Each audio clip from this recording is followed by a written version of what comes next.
Audio Jungle.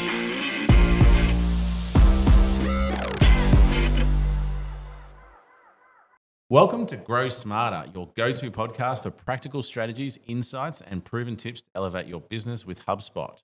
We're here to help you work smarter, scale faster, and achieve meaningful growth. So tune in as we explore what truly makes businesses thrive. No fluff, just actionable advice.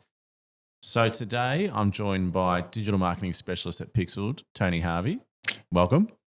And web director, Nicholas Katsambiris. Howdy all.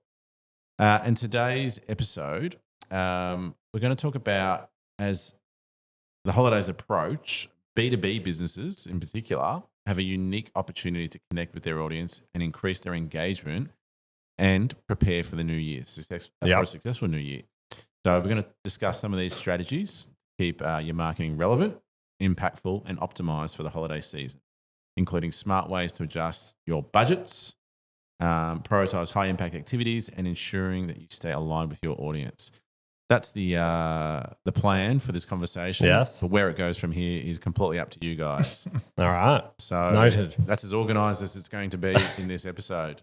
So I guess I'll start with you, Tony. You're our digital marketing specialist. Yep. You're working with a bunch of our clients on their marketing activities. Yeah. What are you seeing in the lead up to the holiday season, and where do you think it's going to go? Look, it's that time of year, isn't it? Like everyone's flat out, everyone's busy, and a lot of the stuff that we're trying to put in now, especially for December, I guess it just needs to be relevant to the time of the year as well. So, with regards to content and stuff that we're creating at the moment, obviously it's promoting the holidays, any sort of promotions and stuff. We're trying to keep to a minimum at the moment as far as sales with regards to December. We've got Black Friday coming up shortly. I don't know when this podcast is going to go up, but I think before then. Yeah. So and the Boxing Day sales and look, all those sorts of things are coming up. So I guess any sort of promotions we're doing at the moment, we're just trying to keep it relevant to the season. Yeah, you can get a bit of sale fatigue, can't you? If there's sales all the time, flat out every day there's a sale. especially after Black Friday, it's just like non-stop for the next 60 days. And then you got Boxing Day, New Year, New Me sales. And New me, new year, new you. Yeah. So it almost becomes a bit boring or mundane if you aren't doing a sale. People are looking for that sale, but at the same time, you sort of devalue your business a little bit if you're constantly on sale, right? Yeah. And then you're spending all this money on marketing activities for sales and then not getting results because you've already had 10 sales previously. So your suggestion is to maybe hold off and maybe just focus on those key days, not space it out, exactly. Or? Yeah, look, I wouldn't go a pre-Christmas sale, then a Boxing Day sale, then a New Year, New You sale. Like I try and pick one or the other, and just focus on that. Maybe put majority of your eggs into that basket rather than trying to spread it all out over that Christmas period. Because like I said, everyone else is running a promotion at the same time. Yeah. Do you see companies getting bogged down with Christmas rush? Maybe inquiries or orders or what? Yeah, look, it depends on the business too. Like if it's if it's a B2B, exactly. Like if it's a retail outlet, if it's a say a pub or a restaurant, bars, we deal with a few of those clients as well. It just depends on the time of year. It depends on the product. Is it a service? Is it where one of the staff has to actually go out to a client's house and whether it's fixing a hot water service or whatever it is. Those all sort of play into what sort of marketing you're going to do. So, for example, we look after a lot of heating and cooling companies. A majority of these guys are shut over January. So there's no point in advertising and promoting their business or promoting their service over Christmas when they're not even open. So it's a good time to turn everything down a little bit for that sort of business. But then the other side, or the flip side of the coin is pubs and restaurants. Obviously, this is their biggest time of the year. So, where you want to ramp things up. And for that business that wants to be open, it could be an opportunity. If everyone else is shut, you could be the one to that stay stays open and market heavy and get all that work. Just go for it. So, yeah, it is a bit of you could choose either strategy, really. Yeah, for sure. Depends what you're doing.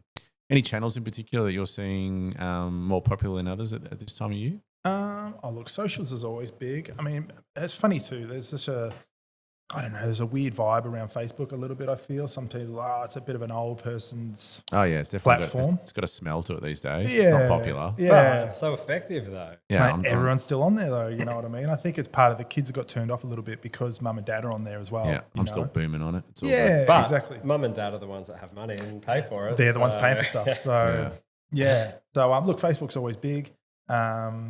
Yeah, and look, and the other thing I was going to mention too is communicating with businesses on Facebook. So whether it's Messenger or whatever it is, text message or via that. But we see that a lot with a lot of our clients is that businesses will communicate with customers, potential clients online.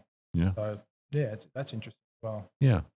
All right, Nicholas, head of our web department, our team here. Yes. What You did spring these trends on in the last minute, but I do have a few Mate. that I've been sitting on for the last 6-12 if months. there's somebody in this business that is the trend master, I'd put it down to you. Take that as a compliment. What have you got? I tried not to make them all AI related. First one, It's hard right now. It's tough right now. First one I had was maybe more fluid motion elements, leveraging AI. Okay. Obviously, websites have been static for years and it was too expensive or out of reach to do motion, photography, videography, whatever it is. Whereas now we can animate things a lot easier. We can produce video supporting assets that can make the website more impactful. Yeah, and we saw at Inbound, the HubSpot's conference in Boston, we just saw that their background images through the presentations Was AI generated with three different AI levels. Yeah. Is that more of a file size thing previously? Just Not a file size. I think it was expense. It was just so expensive for creatives to actually develop that. And now we can just be like, well, let's just make this subtle background that sits in the background and it's animated and it takes 2 seconds to And it's make, not slowing so- down the page too much. Yeah. So it's a big shift now. Yeah, that's so that's very AI. Yeah. What else you got? I think from an agency perspective, switching from the brochure style websites to more marketing websites. Yeah. I think now the Expectations are so much higher now, aren't they? Yeah, the expectations are so much higher and anyone can build a website now. So if you don't want to get lost in the crowd, you really need to think of what marketing activity you're doing. Are you saying more of like a landing page style?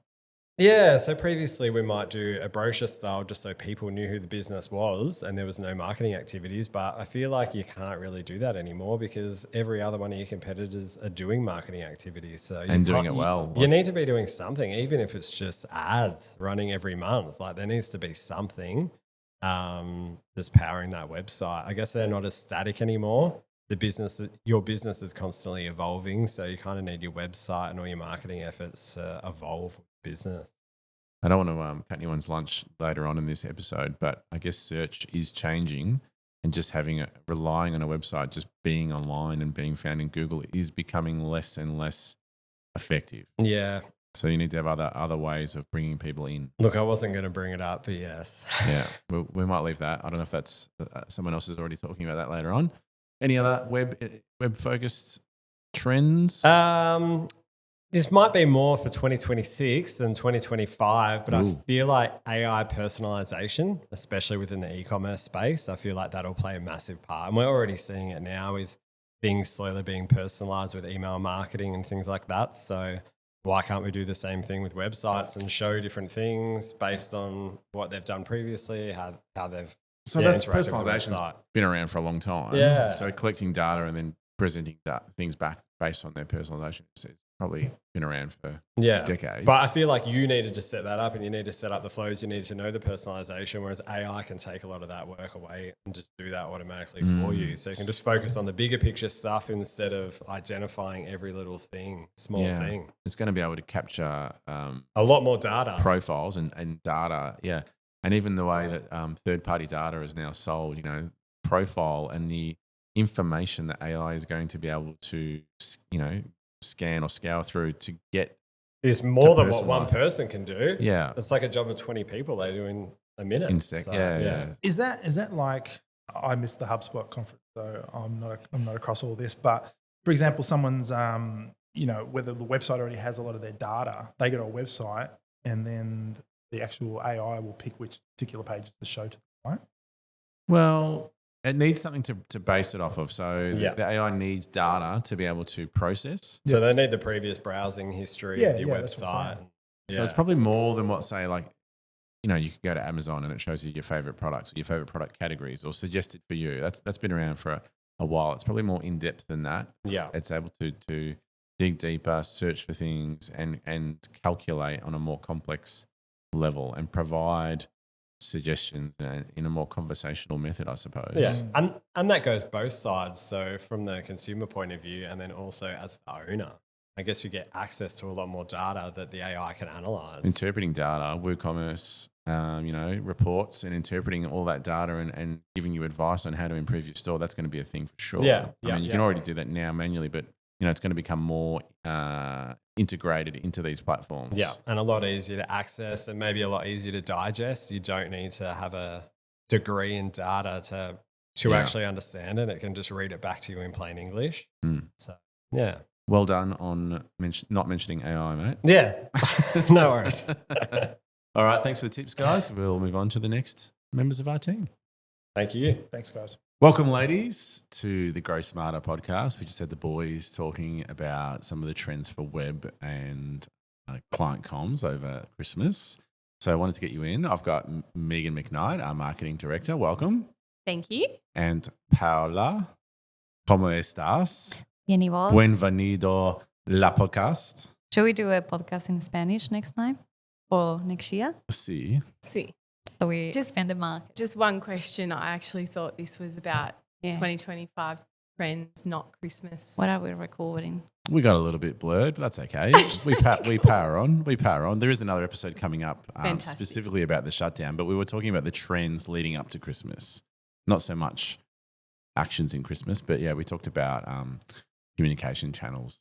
So I guess in your roles, what are you seeing? I'll start with you, Megan. Mm-hmm. What are you seeing as a marketing director? What are our clients doing? What are you seeing what do you think is trending in digital marketing right now? I was going to talk about personalisation because it's been a big thing for a long time now. That is not new at all. But the way personalisation has been done, is being done, and is going to be done in the future is completely changing. Mm-hmm. So historically, like if you think about way back, you pop someone's name on an email and that's classified as a personalised email. Yeah.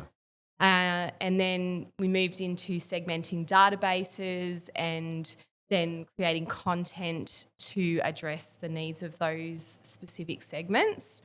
And, we build landing pages to address certain audiences' needs, and then we create campaigns on social media, Google Ads. So where's that going now is we've just obviously been to Inbound, and Inbound launched a heap of new products around personalisation. And really what is powering that is AI. So what that looks like is there's for example, websites. If you build websites in HubSpot, you can have basically a personalised experience. So someone goes to your website, they're going to have a different experience to me or to you, depending on what data they've got on me and my history of browsing. So that's pretty cool. And that will help conversion rates. So that will help people, get to the checkout page or make an inquiry. It will help them have a much better experience. Like, how good is it to go to a website and see exactly what you need to see and not have to sift through all of these pages? And we're seeing HubSpot sort of bring a lot of that right through to even the sales process. So these tools are not just going to be for the front end, it's going to be right through the selling and even the customers, the service delivery. These AI tools, one of the things that we saw at Inbound was the Breeze Intelligence. Yeah. Basically, the AI tools go and research the companies, do a bit of their own research, scour the web and build a profile about the company, and then generates personal one-to-one outreach based on that research. So no longer, like you said before, no longer like a mail merge where we just insert name, insert a field. it's going away and finding like incredible detail. Like, hey, I noticed that you've just won this award. Yeah. Congratulations. Yeah. You know, and so who's not going to read that and feel like it was a one-to-one message? Absolutely. Yeah. Mm. So it's across all different platforms, not just web, but as you were just saying, email as well. Yeah. And it just makes marketers' jobs easy, but it also has a better experience for the person on the other end of it as well. And another personalised experience that is going to change quite significantly is Google, and not Google, but search and how you search. For sure. So at the moment, you go into Google, you search, and you get a whole heap of, options that you can choose from. You click on the website, you go and read, then you might pop out, go back. So where this is going is basically that, and America's already doing it, probably not to this extent yet, but this is where it's heading. So imagine ChatGPT the way it is now, and you're asking questions, and then it bringing up, it answers all the questions that you need, and it shows you the websites or the source where it's getting the information from, but it collates all the good data together and answers your question. So you're having this very one-on-one, personalised, that basically getting your questions answered very specifically until you get to the point where you go, okay, I've got enough information. Now I need to actually go to someone's website because I've done enough research now. Yeah. So this is going to change what marketing content we create and that awareness stage content is going to become less and less effective, really, isn't it, at drawing people in? That initial research phase, they're no longer coming to websites for that. Correct. So they'll still get. So it's still important to create that content, but just know that might not draw people to your website. What's going to draw people to your website is the more middle funnel, when they've done a little bit of research and they've got all the answers that they need, and now they're considering different options. So they want comparisons, they want calculators, they want tools that they can use that AI literally is not going to be able to do for you. Yeah. Yet. But it has changed already in Australia. So It has. Well, my account's showing, I don't know if everyone's is, but my account is starting to show AI results. Mine as well. So I assume it's probably gone quite broad now. And look, we haven't seen any massive drops in traffic yet, but it's pretty much predicted that we're going to see an impact. So when we were over in the States, they said that they had experienced around a 15% drop in website traffic across the board. Yeah. It's just a behavior change. I guess even just thinking about it, like when you use I'm thinking of myself when I was at uni and I needed information for an essay, and you go through 3 or 4 websites and you're like collecting all this information. That behavior doesn't exist anymore when it's just for the awareness stage. You don't click multiple websites to get to an answer. You just go to ChatGPT and you just get it, or TikTok or another social media. So I guess that's probably the biggest change coming up. There's so many different things you could talk about. Like we didn't even touch on TikTok, but wow. Like there's just, TikTok as a search engine as well. And YouTube. How people are searching and the fact that they want video, like they're going to TikTok because they don't have to read all about the different options. Like I went to Bali recently and I thought I'm going to use TikTok to research the restaurants and see which ones I want to go to. And it worked? Yeah, it worked. Yeah, nice. The only danger, I guess, everyone's, a lot of money and time have been invested in TikTok as a platform. And if the States ends up banning, which I think they're planning on doing, is that platform going to disappear? Or is the rest of the world going to keep using it? It's risky. I feel like if the States ban it, the world will follow, or it'll just die because the volume of people won't be there anymore. Yeah, well, in Australia, I only looked at this probably a month or so ago, but there's still a very young audience on TikTok. So for a lot of our clients, it's not really relevant yet. But if you compare that to the States demographics, they're much more penetrated with an older demographic. It's still mostly young, but it's worthwhile, Yeah. you know, doing TikTok for the older demographic in the States, but Yes. not so much here yet. Yeah. But that doesn't mean you shouldn't start preparing for it either. Yeah. And the background to that story about the banning is that it's a Chinese-owned company, ByteDance, that runs TikTok. America's concerned about Chinese control over all of everyone's data, and they want them to forcibly basically change ownership to a publicly listed company in the States, which they've said no. So that's why they're going to ban. So they're going to meet at some point. Something's going to happen. Stay tuned. So Paola, Yeah. tell us, what do you think's trending at the moment? So I was going to talk about webinars and how the new trends are appearing in that space. So probably when I said webinar, it just doesn't sound new at all. Actually, to me, it sounds probably back to the pandemic where every business was doing a webinar and online event because fair enough, there was nothing else to do. And I think many of us thought that the participation for webinars was going to decrease once everything went back to normal, but that actually didn't happen. I think since 2021, there was like an increase of 20% in participation. So it's still showing a strong engagement from audiences. And I think, to me, I get actually quite excited about this content, and we're actually testing it with a client of us, and it has working very well. So I think the new environment that we are going to face next year is the type of content that ticks all the boxes.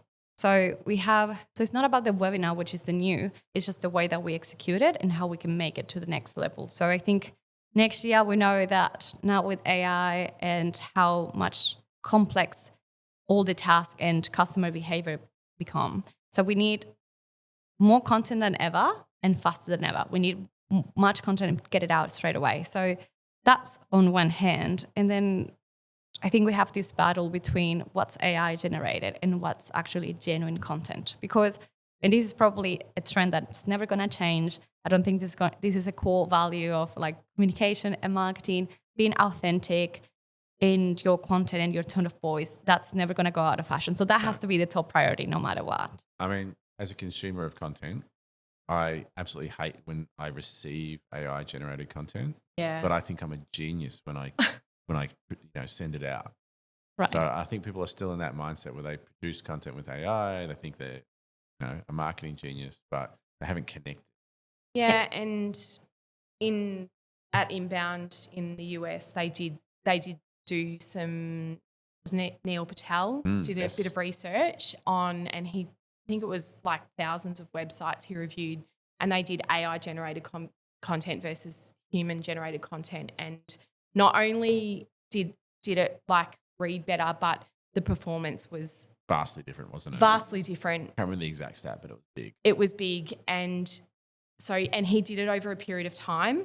So not only did the initial performance like the human version outperform the AI, but as time went on, the AI generated content just dropped off and the human performance got more. So the gap became more. Which makes sense if the content get the engagement, it's going to drop off SEO-wise anyway. Yeah. So yeah. And I think the premise is like, it's not like AI is here to just make it easy. I actually think it makes it more complex because more people have access to create more, but the quality here is really moves the needle. And I think it's all about learning how to use AI in the best way.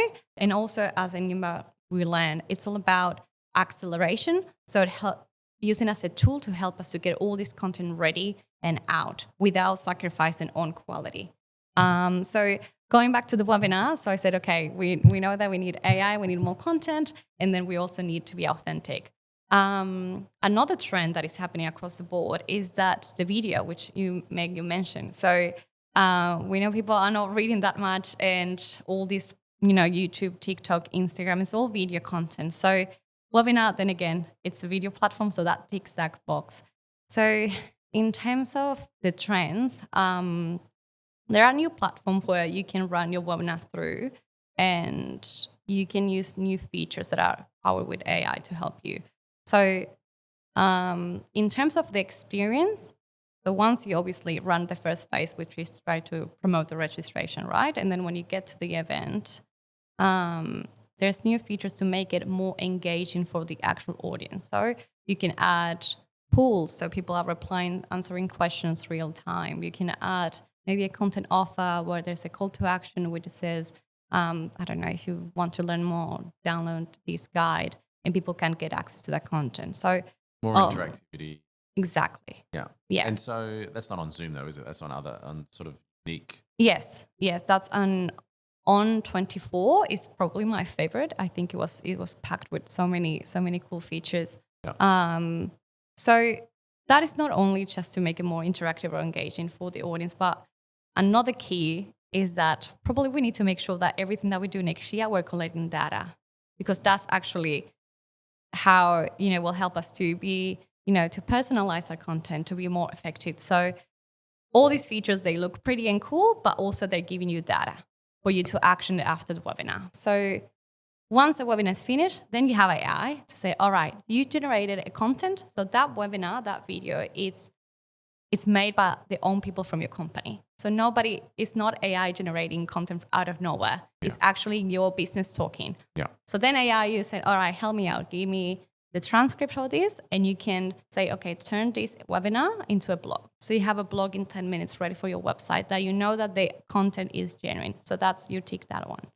Then you can use the video to do snippets for your social media. So you might have, 10 posts out of that. Then you can check the data from your webinar to know, who answered the polls, or if someone downloaded the content, the guide that you're offering. So as soon as the webinar finished, you send an automated email, maybe with key takeaways that you can draft with AI from your own transcript, and then you're reaching out. And I guess, you can see how those emails perform, and then you take it to the next level. So let's say you send a follow-up meeting after a webinar, and maybe, 50 people interacted with it. You can do a follow-up and maybe see if they are ready to book a sales meeting or something like that. So the engagement rate is still quite strong. And I think in terms of time and investment, probably webinars are really good tool to use a lot next year. Nice. Well, it sounds to me like the summary is, with all of these new tools and technologies coming, we just all need to step up our game, because it's just more work these days. Yes. The easy days of marketing are gone. Everyone can do it now. We just need to get better. Yep. Across the board. Well, thank you, ladies. Thank you for your input. You're No so worries. welcome. Thanks for having us. See you in the next episode. Can't Yeah. wait. All right. Welcome to the episode, Conan Green, our digital content specialist. Welcome. Howdy, y'all. Bah, bah, bah. I've been dying to use that sound effect Amazing. since I bought this equipment. And for some unknown reason, we've got Tony back I'm back. just to provide comic relief. Where would you be without me? Exactly. So we've been talking trends for 2025, leading into 2025. So what you've seen and what you predict to be happening next year. And safe to say AI has been a popular topic. So we might even introduce a drink to the drink whenever you hear AI challenge for future episodes, but maybe not this one because we've already said it too many times. So Conan, what are you seeing? What are you seeing out there? What's been popular towards the end of this year, and what do you think is going to be popular next year? You're right. There's no ways we can't talk about AI. And I think generative AI, especially in content creation, has been everything this year. But I think deeper than that, the inception of it and the initial fear, I think we're all past that. A lot of people are past that. And now we're into, okay, hang on a second. We're not scared of it anymore. We can use it as a tool. Some people, some agencies, and you can see it in the content, have really taken it on board, and some haven't and are fighting it, and you can see it in the content. I think a lot of clients are asking for it. It's quicker, it's cheaper in most cases, and so there's probably a lot of tension there. We, as of course you'll know, took a completely different approach to it, and I think the right approach. We decided as a step change to go, if it's not going away, let's master it, let's own it, let's make it ours.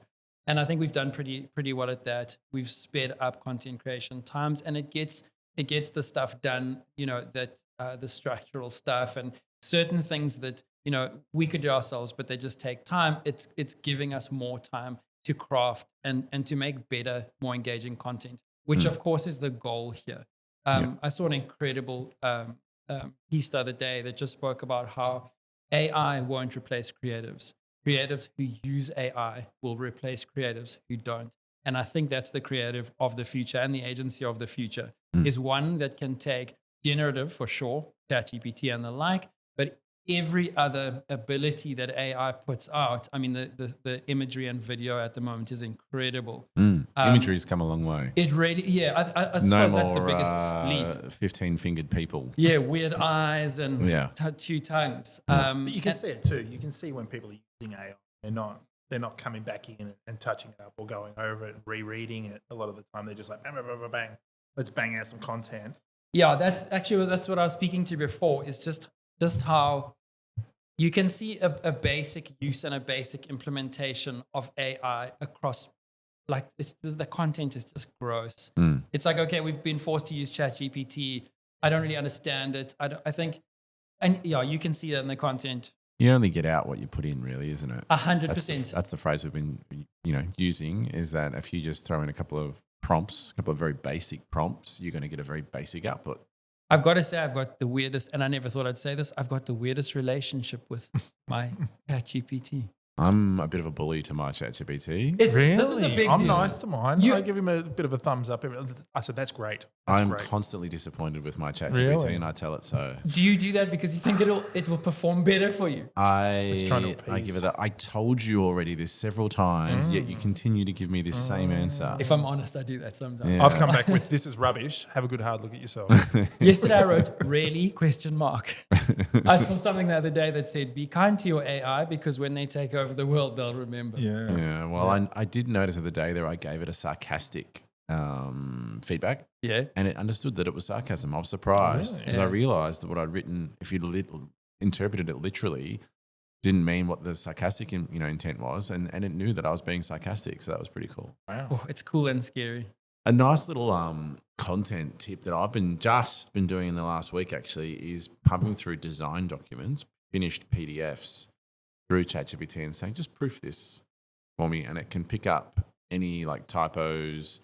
It can pick up double words or suggested things that might, could be clearer. And it was really that's good. spot on. Yeah, really good. So Wow. nice little shortcut for that. So I think what you're talking about is basically the processes, the steps within content creation are going to be expedited and we're going to become more efficient. But at the end of the day, the creative side is still the creative side and it's not there. It's not there yet. And may never be because humans essentially at heart want to connect with other humans. Empathy is the word when it comes to AI and creativity and people, really. But I've got to backtrack really quickly, and I never thought I would say this, but if I'm honest, in the way that the content creation processes change because we're starting to use something like ChatGPT, the process is completely different. Writing a blog, for example, 1,000-word blog, that process has changed dramatically. And what I found is leaning into ChatGPT rather than pushing up against it actually becomes a creative. You'll know more than anyone that I pushed up against the use of AI if in every way because I'm a and I had to respect that as a creative. I think most creatives would felt that way. Yeah, and if I'm honest, I think it's because we were threatened because we went, hang on a second, this is my ballpark, and it you challenged me on it, and I'm so glad that you did because when we stepped up to go, let's really just take it on and be brave enough to go, this is a tool. I'm finding now that there's actually creative opportunity within the way that kind of the ChatGPT spits out. Maybe it's a structure or a little thought. It's not a person. It's not going to perform with that intuitiveness and that empathy in that we bleed words onto a page and you can feel it when you read it. But creatively, it offers an interesting structure, an interesting thought that you then take as a person and run with. And I've got to say, as a creative tool, it's fantastic. But the more you use it, the more you understand it, and the better you understand it, the better you can use it. Yeah. And I think that's the thing, is to spend more time with it, test it more. I'll sit in the evening and go, I wonder what would happen if. And then you do it and you go, oh, okay, it either worked or it didn't. I can implement that, the next day in an interesting way. I'm never doing that after hours. No, that's good. Yeah. I would be keen to explore. Obviously, it's very good at grammar. It's very good at just sentence. You know, it can create good written English, but to test it creatively, because that's the bit that is missing. Is that something, a piece of copy, a sentence, a word, a combination of words that you go, that's clever. And I wonder how far you can push it with prompts to get it to that level, of being able to be considered, that's really clever the way it's done that. I haven't really seen too many. It might, like dumb luck, sometimes create something, but it's not consistently producing, that's clever kind of content. I'll agree. I mean, you said what's interesting is it can't produce it, but it's picking up, like you had mentioned, it's picking up something like sarcasm. Excuse me, which is quite a complex emotion or human characteristic. Yeah. For a computer to pick sarcasm up with just words, it's not. It understands the it's not- context. It must understand the context. So It'd be good when it gets humour. When it starts picking up humour, I think that'll be really well. So case in point, today we did some Christmas content, and I got it to generate the 12 days of Christmas for digital marketers. And in the past, they all would have been very cheesy, dorky, flat, really ordinary lines. This was bloody good. I read it as well, and like hats off. It was funny. great. It really was was funny. Well, and then Nick was making a song out of another AI program. Yeah. So I it's think pretty amazing. I think Yeah. at the end of the day, it's, as you said as well, the quality of the output is the quality of the input. Yeah. It's going to be as intuitive, as empathetic as we train it to be. And I even spoke about it at an event once where I just pushed against, it's never, AI in any form will never be empathetic. It's not a human. It doesn't. But ultimately, all it is a mirror, because we're putting, it's not coming up with stuff itself. We're putting the stuff in there. We're training it. We're telling it what to say. So ultimately, we're getting back what we're putting in. It's a mirror. Well, that's ultimately. continuing those feeds. Like, when you're working with a client, a particular client, you stay in that same feed and it's learning. So it's pretty amazing. With in the next little bit, in 2025, HubSpot's coming out with agents. So the HubSpot agents are going to be little AI workers that not only produce the AI content, but they'll actually do the work for you. So they're going to be a social media agent, which will not only create the content, but research, topics that are happening to generate that content. It will understand holidays. It will understand trends that are current on the platform to generate the content. So it's going to get a little bit scary next year, I think, with where AI goes. This was the year of just kind of everyone adopting it and using it. But now when we move into this phase of workers, agents, that's going to be a whole new game. I see as content creators our role changing slightly. I think we'll always create content.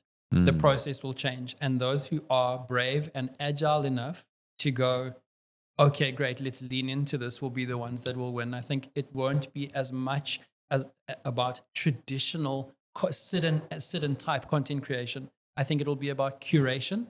I think it'll be about curating from everything that, that the chat's spitting out, curating the best stuff. You might become an AI configurator.